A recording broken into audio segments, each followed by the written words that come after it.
Alright, hello everyone. Kumusta? Ilan ang nanonood? As always, ang dami. 7. Baka naman gusto nyong i-share para maging 7.5. Kasi yung bago, habang nanonood, naglalabas. So, 0.5 lang, no? Anyway, yung lecture natin today, ilalagay ko to under ng Theories of Personality. Let me share my slide. Ang title, 3 Reasons Why Humanistic Psychology Fails. Translate, 3 kadahilanan kung bakit papalpak or pumapalpak ang humanistic psychology. Yan, lupit ng Tagalog version natin, no? So, based on the title, na-realize nyo sana na ang topic natin, ang focus is on humanistic psychology. Para sa mga psych majors dyan, sana naaalala nyo pa kung ano yung humanistic psychology. Para sa mga umabsent nung araw na diniscuss ang humanistic psychology at nalimutan nyo na, ito raw yung ibig sabihin, sabi ng APA Online Dictionary. Ayan, so i-highlight natin, i-zoom in natin, yan ang ibig sabihin ng humanistic psychology.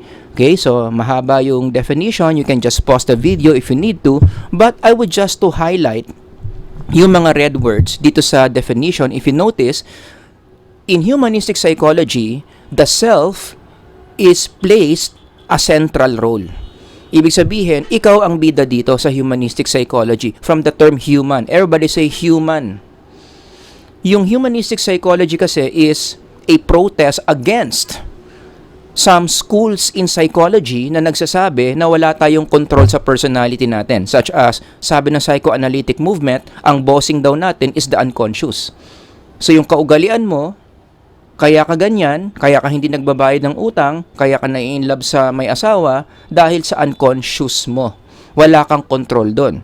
On the other end, yung behaviorism naman ang sinasabi, environment. Kaya ka naninigarilyo, kaya ka sugal ng sugal, kaya ka mahilig sa basketball, kasi slave ka ng environment. Wala tayong kawala sa environment. Ayaw ng mga humanistic psychologists yon. Sabi nila, it's about time natanggapin natin na ang ugali natin, yung mental health natin, yung psychological condition natin, kontrolado natin. Tayo ang bida. Let's bring back the human in the psychology. Kaya siya tinawag na humanistic psychology. Okay? So, ang mental health mo, ang mental condition mo, ikaw ang may control niyan. You are the captain of your ship, sabi nga nila, no? Kaya nga, if you notice, itong malakas na puwersa ng self-love movement, dito nang gagaling yung idea nila. So for those of you who are supporters of self-love movement o yung mga naniniwala dyan na ito ang daan sa papuntang magandang mental health, mahalin mo nang mahalin ang sarili mo, guess what? Dyan nang galing yung idea ninyo sa humanistic psychology. Kasi ang self-love movement, ang sinasabi niyan, para maging maganda ang mental health mo, dapat you take control. You take control of yourself. You take control of the love that you give to yourself. More about self-love movement as we go along later. Basta magets nyo lang na itong force na ito, na usong-usong ngayon, ito na yung parang bunga ng humanistic psychology teachings. Sino ba yung mga sikat na humanistic psychologists na yan? Marami yan, sila Morgenthau, Maslow, Rogers, Rollo May, Irving Yalom. But two of the people na sikat in humanistic psychology sa mga textbooks, si Carl Rogers and Abraham Maslow. So ito yung kiniklaim ko in this lecture, that humanistic psychology concepts can impair the psyche it aims to fix, which is so ironic. Ano sa Tagalog yung ironic? Punong-puno ng bakal. Siyempre, alam nyo namang joke lang yun, no? So, it's an irony na ang humanistic psychology, sinasabi nila, sila raw yung mag-aayos ng psyche. When in fact, if you dig deeper, which is what we're going to do today, yung humanistic psychology pa pala, yung sisira sa psyche na sinasabi niyang inaayos niya. How is that possible? Please listen to this lecture. Maliwanag. Now, starting point muna tayo, let's talk about the psyche that we talk about in psychology. Kasi kung walang psyche, walang humanistic psychology, saan ba nanggaling yung psyche na yan na pinag-aaralan sa humanistic psychology from God's Word? Diba? So if you want to learn more about the psyche, dapat babasahin mo yung Bible kasi ito yung source ng katotohanan. And one of the passages na talagang sa tingin ko, dito nanggaling yung psyche. The first time the psyche was presented in the Bible, Genesis 2:7. Then the Lord God formed man from the dust of the ground. Oops, pause right there. Bumuo si Lord ng katawan. Nung binuo niya yung katawan na yon, hindi pa buhay. As mentioned in the passage, wala namang sinasabi doon na buhay na yung katawan. Something else needed to happen before the body can become alive. Ang sabi dito, and breathed the breath of life into his nostrils. And the man became a living being. Doon pa lang nabuhay. When that breath of life from God entered the body, naging buhay yung katawan. And if you study the original Hebrew translation of the term breath of life, guess what you find? Breath of life means spirit, soul, or psyche. So, ibig sabihin, yung psyche ang nagbibigay buhay sa atin. It's not your heartbeat, it's not your brain waves, it's the presence of the psyche in our body. Meron akong ibang lecture dyan, tsaka na natin pag-usapan yan. Okay, basta ito yung starting point. The psyche that we are talking about in humanistic psychology came from God who created human beings like us. Ngayon, fast forward, after Genesis 2:7, maraming nangyari dyan. Specifically yung Genesis chapter 3, the fall of man. Yung psyche na to na dapat perfect, na dapat flawless, nasira because of sin. Everybody say the word sin. Nangyari sa Genesis 3. Ang mga tao disobeyed God, sin entered our psyche, and then from there, yun na yung reason kung bakit from then on, ang dami ng mga psychological problems. You name it. Bakit may depression? Bakit may anxiety? Bakit may insecurity? Sagot, because of the effects of sin na meron ang mga psyche natin. In fact, in one of the teachings of Jesus, who is the greatest psychologist of all time, okay, sorry to disappoint yung mga nakikinig sa akin, pero para sa akin, ang pinakamagaling sa psychology si Jesus. Ang sabi ni Jesus in one of his preachings, and then he added, it is what comes from inside that defiles you. For from within, ano ba yung from within? Yung psyche daw sa katawan natin, out of a person's heart, come what? Everybody read. Evil thoughts, sexual immorality, theft, murder, adultery, greed, wickedness, deceit, lustful desires, envy, slander, pride, and foolishness. Naubos ang hininga ko doon. Ganong karaming kasamaan yung meron sa psyche ng mga tao. Kasi nga yung psyche natin, in the biblical perspective, sira, wasak-wasak, madumi. Jesus continues, all these vile things come from within, they are what defile you. Yung psyche natin, by nature, marumi. Broken. No, baka may mga pilosopo dito, baka naman yung sinasabi ni Jesus dito, na ganyan ka dumi yung budhi. Ito yung mga Pharisees na lagi niyang kaaway, hindi. Kasi sinagot din sinagot din ng Bible yan. Kaninong psyche ba yung ganyan karumi? Yung ganyan ka-broken, ang sabi ng Bible, all psyche. For all have sinned and fall short of the glory of God. Kapag ganito ang itsura ng psyche mo, definitely you will fall short of the glory of God. Sino yan? Lahat tayo. Ako, ikaw, yung kasama mo dyan sa kwarto, lahat-lahat ng kakilala mo are all human beings who have fallen short of the glory of God because of our sinful nature. Ganyan ang psyche natin. Now, is that a realistic thing to believe? I mean, ito ba sa tingin nyo totoo na ang mga tao ganyan ng psyche? I would say yes. Paano ko nalaman? Tingnan nyo na lang kung anong kayang gawin ng tao against his neighbors. Di ba? Mga karumal-dumal. Uy, ang lalim ng word na yun. Everybody say karumal-dumal. In English, karumel-dumel. Yan. Mga karumal-dumal na mga bagay that people can do to each other. Magnanakaw ng milyon-milyon, papatay ng tao, ilalagay sa maleta, itatapon sa ilog, oh my goodness. Mangga-ambush ng mga kalaban sa politika. Paano nakakaya ng tao na gawin yun? Itong mga quote-unquote nakakadiring mga behaviors. Ang sagot, kasi nga, yung psyche natin, broken. Kung di pa rin kayo naniniwala, meron tayong practical test that you can do later. Manood kayo ng balita. Manood kayo ng 24 oras. Panoorin nyo si Ninang Mel Chanco. Bilangin ninyo kung ilang good behavior versus bad behavior ang ire-report sa isang balita. Sa isang news night, I mean. I-ratio nyo. Ilang mabuting behavior versus masamang behaviors ang ire-report. Sa isang episode ng 24 oras, my hypothesis would be, mas marami ang bad behavior compared to good behavior. This will validate what Romans is saying na talagang all people have fallen short of the glory of God at araw-araw natin nakikita yan sa mga balita. Yan ang starting condition of the human psyche. Am I making sense? Now let's move on to the 3 reasons. Bakit sa tingin ko, ang humanistic psychology most likely papalpak yan kapag ito yung ginagamit mo pampaayos ng mental health.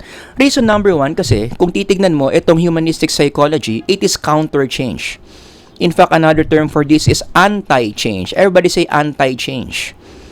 Pinipigilan ng humanistic psychology yung pagbabago na sana nangyayari para mas maging maganda ang psyche. Let me further explain. Etong si Carl Rogers in his book On Becoming a Person, meron siyang dalawang concepts sa pinasikat. Yung authenticity at yung unconditional positive regard. Again, for the psych majors here, alam niyo yung numbers 1 and 2 na yan. Sabi ni Rogers, ito raw yung mapa para maging maganda ang well-being mo. Naniniwala si Rogers that people are innately good by nature. Ang mga tao raw mababait, pero yung kabaitan na yun nakatago pa.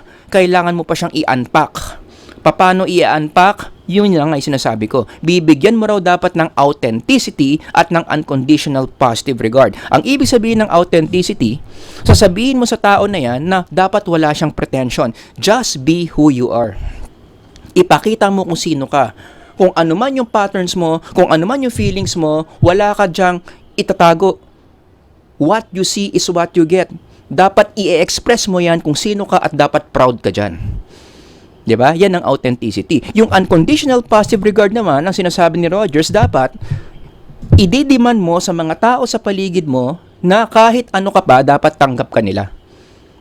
Kahit masama ginagawa mo, kahit meron kang unhealthy na ginagawa, basta sinasabi ng puso mo na gusto mong gawin yon, wala silang karapatang i-correct ka. Bakit? Deserve mo ang unconditional positive regard. Dapat mahal ka nila no matter what. That's what Rogers said. So the more a person receives authenticity and unconditional positive regard, mas gumaganda yung mental health, also known as fully functioning person. Gagawan ko na lang ng ibang lecture yan na ito lang yung topic natin. Basta ito yung road towards a positive well-being according to Rogers. Ngayon, parang masarap pakinggan sa tenga, no? Parang wala namang mali sa sinasabi ng humanistic psychology until I'm gonna say these words. Okay? I-critic natin yung dalawang concepts na yan, no? Yung authenticity na yan at yung unconditional positive regard na yan, come to think of it, pinipigilan ng dalawang to yung promotion of change that a person needs to get healed psychologically. Nagigets nyo? Halimbawa, if you remember what I've said a while ago, yung self-love movement na yan, dyan sila nanggagaling. Diba? Paano mo raw mamahalin yung sarili mo? Sabi ng mga self-love movement supporters ngayon, babalik sila sa authenticity and unconditional positive regard. That's how they define love. Anong sasabihin ng self-love movement sa'yo? Mahalin mo sarili mo. Ang tanong, paano mahalin ng sarili? Yan ang sagot nila. Huwag kang mag-pretend. Kung sino ka, yun ka. I-demand mo sa mga tao sa paligid mo na dapat tatanggapin ka kung sino ka, huwag ka nilang i-correct. It's all about acceptance, validation, affirmation. Wala ka dapat babaguhin sa sarili mo. That's what it means to love yourself according to the self-love movement. Ito ngayon ang problema. Di ba, yung psyche o yung self, may sakit, may sira, may flaw. And if you follow this logic, ang isang bagay na may sira at gusto mong ma-restore, kailangan ng pagbabago. Kaya nga self-contradicting itong self-love na to eh. Yung sabihin mong mahalin mo yung sarili mo para ma-heal mo yung sarili mo, and this is the way you define love, it's self-contradicting. Hindi pwedeng magkaroon ng healing kung walang changes na mangyayari. In fact, kaya nga nagte-therapy si Carl Rogers. Tignan niyo yung subtitle ng libro niya, A Therapist's View of Psychotherapy. Ibig sabihin ng therapy in its original word, no? Nalimutan ko na kung anong word ba to, Greek word ba to, I forgot. Pero ang essence niyan is healing. Therapy is about healing. So kapag may kakilala kang nagpapa-therapy, Sa isang humanistic psychologist, ibig sabihin gusto niyang ma-heal yung sarili niya. Itong tanong, kung nagpapa-therapy ka sa isang humanistic psychologist at gusto mo ng healing, ano ang unang kailangan mo to make that healing possible? Ang sagot, change. Everybody say change. Yan ang requirement para mangyari ang isang healing or any form of healing. Let's go physical. Halimbawa, may trangkaso ka. 'Di ba? Sakit 'yan. At gusto mong gumaling sa trangkaso. Anong kailangan mangyari? Kailangan mo ng changes sa lifestyle mo para magkaroon ka ng movement from trangkaso papuntang walang trangkaso. Ano yung mga bagay na babaguhin mo para magkaroon ka ng healing? Syempre, yung mga activities mo. Kaya kapag matindi yung trangkaso mo, ang una mong babaguhing activity, yung gusto ng lahat, hindi ka muna papasok. Sino may gusto niyan? Magsi-sick leave ka. O 'di ba, change 'yon? Babaguhin mo yung diet mo, babaguhin mo yung water intake mo, mas dadamihan mo. Dati-rati ka namang hindi umiinom ng gamot in a regular basis, ngayon kailangan mo na uminom ng gamot. All these changes will lead to healing kung may trangkaso ka. O mas patindihin mo yung sakit. Cancer, ganun din. For the cancer survivors watching here, 'di ba? You would agree with me when I say, hindi mo pwedeng sabihin na yung lifestyle mo before ka nagka-cancer, parehong-pareho sa lifestyle mo ngayong diagnosed cancer ka. Tama ba? Dahil gusto mong mabit yung cancer, kailangan may mga pagbabago kang gawin para magkaroon ng healing. Hindi na pwedeng kainin lahat ng gusto mong kainin. Magbabago yung time management mo. Hindi ka pwedeng puyat ng puyat. Hindi lahat ng places pwede mong puntahan. So on and so forth. You get my point. If you want healing to happen, there has to be some changes that should be done. Now, in the psychological level, I hope you're getting my point. Ganon din sa humanistic psychology. Diba? Ang humanistic psychology nga, ayaw kanyang magbago. Bakit? Kasi nga, yan ang self-love. Tanggap mo kung sino ka, regardless who you are, you should just stay the same. Ipakita mo kung sino ka and be proud of it. So, magkakaproblema ngayon yan, kapag yung psyche mo sira, merong flaw, may sakit, may illness, and then naniniwala ka sa authenticity and UPR. It just wouldn't work. Paano ka ngayon magkakaroon ng psychological healing if you are just going to stay the same? May sakit ka nga eh. Hindi pwedeng stay the same. Hindi ka gagaling kung wala kang changes na gagawin. Kaya may kanta eh. Tugmang-tugma sa sinabi ko. May kanta na nabasa ako sa tingin ko, yung writer nito, supporter ng humanistic psychology. Ang pangalan ng kanta niya, Stay the Same by Joey McIntyre. And look at these words that he wrote. You were meant to be the way you are exactly. Oh, matutuwa ang mga supporters ng self-love movement dyan. Ganyan yung mga wordings ng mga yan eh. And I hope you always stay the same because there's nothing about you I would change. Wow, unconditional positive regard. Ngayon, panindigan mo yung stay the same mo. Ang tanong ko ngayon, paano kung yung pagkatao mo may sira? Yung pagkatao mo may flaw, merong kailangang i-heal, hindi mo pwedeng sabihin stay the same. Lalo na kung yung profile mo, yung sinasabi ni Jesus, ganyan. Ang tindi ng sexual immorality mo, ang tindi ng murder tendencies mo, you are committing adultery, tapos sasabihin mo stay the same. Nagigets niyo yung logic? I-apply mo yung UPR dyan, i-apply mo yung authenticity dyan, ano mangyayari dito? Di hindi magbabago yan. Never magbabago yan. Bakit? Stay the same eh. UPR eh. Huwag nyo akong baguhin. Yan ang sasabihin nila. Huwag nyo akong baguhin. Ang gawin nyo, tanggapin nyo kung sino ako. Huwag nyo akong i-correct if you really love me. Suportahan nyo ako sa gusto kong gawin. OMG. Nagigets nyo? Number 2, kaya pumapalpak ang humanistic psychology in healing the psyche is because it promotes self-centeredness. Balikan lang natin yung kaninang definition ng humanistic psychology. Again, in-highlight ko dito, ang self ang bida dito. You take charge of your own mental health. Gaano kaganda yung psychological quality mo, nakadepende yan sa'yo, sa efforts mo. Kaya puro own dito eh. Own, self, individual, ikaw ang bida. Dito na ngayon papasok yung tinuro ni Abraham Maslow. Shinape niya yung mga tao na maging bida in their own mental health by teaching na dapat, kung gusto mo maging maganda mental health mo, gawin mo ang lahat para makuha mo yung mga different needs from the pyramid, from the hierarchy of needs. 'Di ba? Basically, yan yung essence ng sinasabi niya. The more you get yourself of these things, the better you become. Syempre, lahat ng tao gusto maganda mental health. So, anong naging attitude ng mga tao? Gagawin namin ang lahat para makakuha kami for ourselves ng mga needs na sinasabi ni Abraham Maslow. Ang tawag nila dyan is me mentality. Nagkaroon ng malakas na me mentality ang mga tao, especially those who believe in Maslow's teaching, who is under humanistic psychology. Sabi nga ng mga experts, dahil sa sobrang sikat ng hierarchy of needs, itong idea na to na kapag shape ng isang entire generation of people who believes na ang way sa pagpapaganda ng mental health is to satisfy your own needs. Sino yan? Sabi ng Time Magazine, yung mga millennials yan. Kaya gumawa sila ng feature ng isang issue na yun yung title, The Me Generation. Sino yung Me Generation na yan? Yung mga millennials. Sila yung talagang ultimately na shape ng ideology ni Abraham Maslow. Now, just a gentle reminder, anong problema ngayon dyan kung focus ka sa sarili mo? Kung inuuna mo yung needs ng sarili mo? Parang wala namang mali, di ba? Pero sa totoo lang meron. Because guess what? Me mentality destroys the psyche. The more you enhance yourself, the more you highlight the self, the more nasisira yung psyche. Contrary to what humanistic psychologists are saying, na mas minamahal mo sarili mo, mas ina-highlight mo sarili mo, mas gumaganda ang mental health. Baliktad. If you know the story, the Greek mythology of Narcissus, mahal na mahal niya sarili niya, super in love siya sa sarili niya, kinamatay niya yan. Basahin niyo na lang ano nangyari.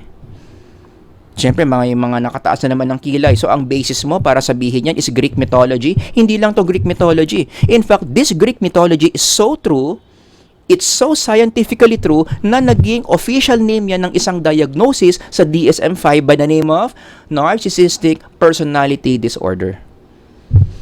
Kapag masyado mong hina-highlight yung sarili mo, pinaprioritize mo yung sarili mo, ini-inflate mo yung sarili mo because you believe you deserve it, which is the teachings of humanistic psychology. You deserve the best. Nasisira ang psyche mo to the point na baka magkaroon ka ng DSM-5 diagnosis ng NPD. Nagigets nyo? Yan yun. O ngayon, this is also biblically true. So, hindi lang pala to totoo sa Greek mythology, hindi lang to agree sa science, even God's word says na hindi maganda na hina-highlight mo yung self mo. Sabi ni James, yung brother of Jesus, for where you have envy and what? Everybody read, selfish ambition, ano mangyayari? Magkakaroon ng disorder and every evil practice. But I want to highlight the word disorder. Now, I know, no, ang original context nito, disorder in the church. Kasi yun yung kausap ni James dito, mga taong simbahan, mga early Christians, no? Pero sa tingin ko, pwede rin ito ma-generalize sa psychological condition, given what science has discovered. Na mas ine-emphasize mo yung sarili mo, mas mahal mo ang sarili mo, mas nasisira ang psyche. Now, you may ask me why. Bakit kapag mas sina-highlight mo yung sarili mo, mas mahal mo yung sarili mo, mas nasisira yung psyche? Tanungin niyo ako bakit. Dali, tanungin niyo ako. Alam niyo bakit? Because, gentle reminder, the psyche is not designed to receive glory or honor. Sa totoo lang. Hindi niya design yan. Which is again, opposite, kabaliktaran ng tinuturo ng humanistic psychology. That we deserve all the best. We deserve to be honored. We deserve to be appreciated. Pero sa totoo lang, kabaliktaran yan sa biblical teaching. Mas ino-honor mo yung sarili, mas ino-honor mo yung psyche, mas nasisira. Kasi ano ang design natin? It's not to honor the self, it's to worship God. Sabi ni Solomon yan, when all has been heard, the conclusion of the matter is this. Everybody read, fear God and keep His commandments because this is the whole duty of man. Later on, inulit ni Kristo yan sa New Testament. Kaya sigurado kung totoong-totoo to. Ano raw ang greatest commandment? Ano raw ang disenyo ng tao? Ano daw dapat ang inaatupag natin everyday? Love the Lord your God with all your heart and with all your soul and with all your mind. You are not designed to glorify yourself. You are designed to glorify your Maker. Kaya kung mapapansin nyo, talon tayo sa Book of Genesis, balikan natin, ano yung offer ng demonyo doon sa babae? Yung offer ng demonyo doon sa babae, isang bagay na sureball sisira sa human nature, which is what? To glorify the self. Yan yung nature ng offer ng demonyo, di ba? Kainin mo yung prutas. Bakit? For God knows that in the day you eat of it, your eyes will be open and you will be, what? Everybody read, like God, knowing good and evil. Keywords dito, like God. Pag kinain mo tong prutas na to, aangat yung sarili mo, magiging kalebel mo si Lord, yun yung offer niya. But as we know, kasinungalingan yun. Pinapalabas niya na pag ginawa mong Diyos yung sarili mo, hinighlight mo yung sarili mo maganda. Pero sa totoo lang, yan ang ikinasira ng psyche ng tao. And I believe this Genesis 3 episode, hanggang ngayon nangyayari pa rin yan. Huwag niyong sabihin na tapos na yung event na yan. Hanggang ngayon, araw-araw pa rin nangyayari yan. This serpent, this devil is still tempting human beings today of what he tempted Eve with, which is what? Be your own God. And every day, yan yung temptation na laging pumapasok sa mga social media natin. You can do this, you can do that to make yourself your God. You will be like God. Do this, do that, get this, get that. Nagigets nyo? Kaya ako hanggang ngayon, sa tingin ko araw-araw pa rin nangyayari. Yung nangyari sa Garden of Eden. The devil has not stopped offering us what he offered to Eve. At yung ino-offer niya sa atin, sure ball, ikasisira ng psyche natin, ang malungkot, yung ino-offer ng demonyo na yon, yun pa naman yung tinatawag na humanistic psychology that many people believe, tama. Reason number 3, bakit pumapalpak ang humanistic psychology? Because it assumes that the broken psyche can fix itself, which is, please lang, not possible at all. Alam nyo ba, sa humanistic psychology, meron silang tinatawag na client-centered therapy. Sila na naman nagpauso niyan eh. So, sinong bida dito? Yung client. Basically, ang sinasabi lang ng client-centered therapy, i-zoom in natin, pause nyo na lang if you need to, but the bottom line here is, it teaches that the client who has a problem, who needs fixing, who needs therapy, can fix him or herself. Kaya mong ayusin yung sarili mo. Kaya kapag therapist ka ng humanistic psychology, anong tawag sa approach mo? Non-directive approach. Alam ko yan kasi ang undergraduate ko, counseling eh. Isa yan sa mga frameworks na ginagamit. Huwag mong tuturuan yung kliyente kung anong gagawin niya. Hayaan mo siyang makarealize kung anong gagawin niya sa sarili niya. Kasi sa totoo lang, kaya niyang ayusin sarili niya. Kung tama lang yung pag-alalay mo sa kanya, ganyan ang client-centered therapy. It teaches something that is not true, which is the psyche can fix itself. Let me make use of an analogy. Parang kotse lang yan, nasira, at ina-attempt niya na ayusin yung sarili niya. Of course, I'm exaggerating. Yung mga magagaling sa logic dyan, alam ko, sasabihin niya na naman, fallacy yan. I know. But I'm exaggerating. Para ma-highlight ko yung point ko dito. That how mindless to assume that a broken car can fix itself. Pero ganyan din kasi yung ginagawa ng mga psyche kapag naniniwala sa humanistic psychology. 'Di ba? Anong sabi ni Kristo? Ganito katindi yung sira natin.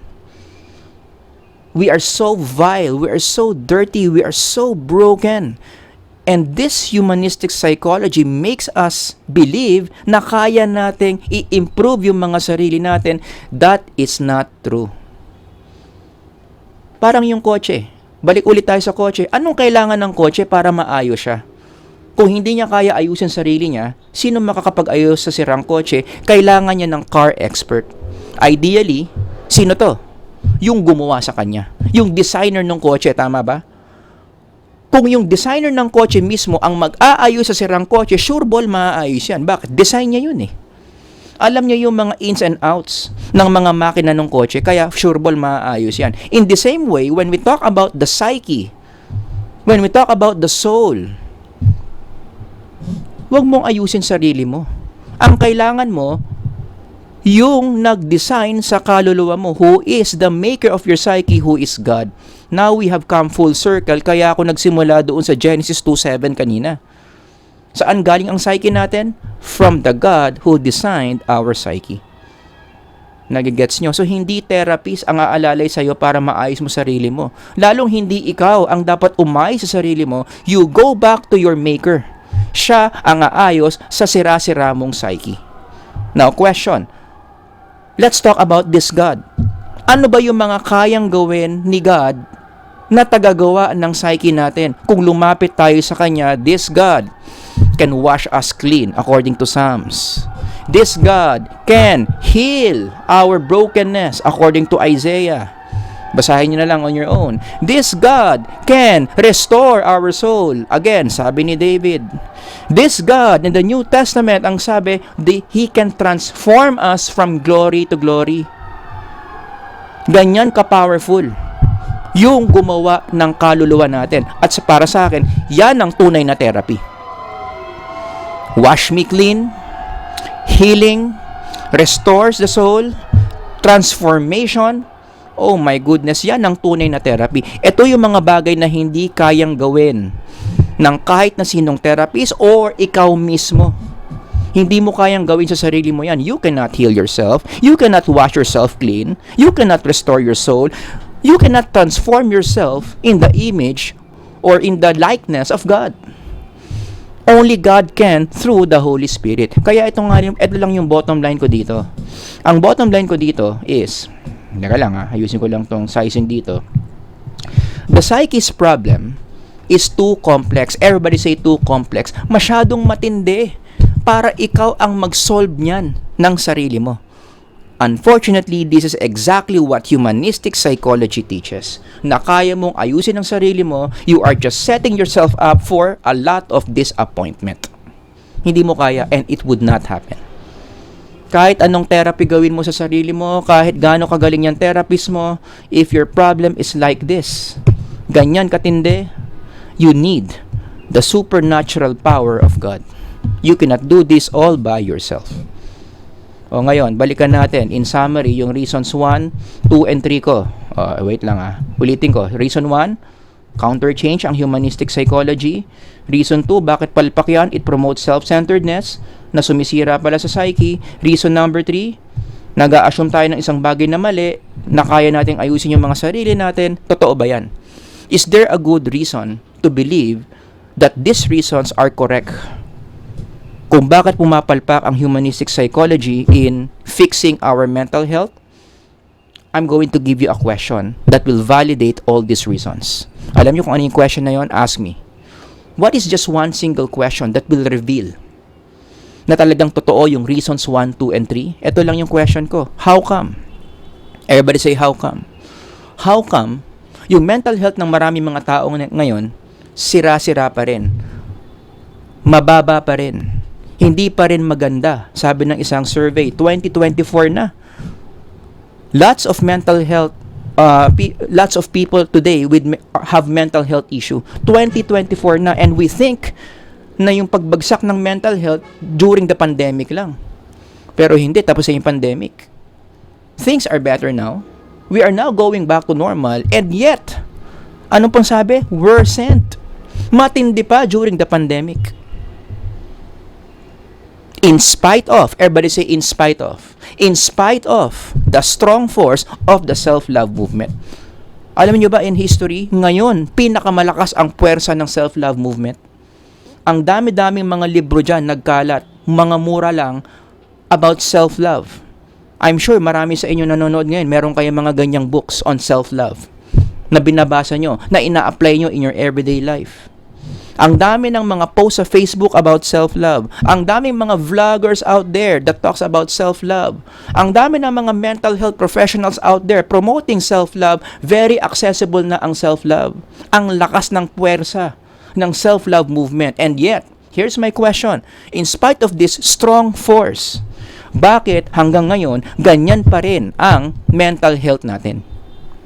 It's not getting any better. It's getting worse and worse, according to this report. Could it be, may tatanong ako, could it be, na kaya pala ganyan, yung akala kasi nating aayos ng mental health natin, which is self-love, yan pa pala yung nakakasira. It is a self-defeating solution. How possible could that be? And that's so sad, no? Pag na-realize mo, yung isang solusyon na akala mong effective, paniwalang-paniwala kang magpapaganda ng mental health mo, yun pa pala yung pinaka-reason kung bakit nasisira ang mental health.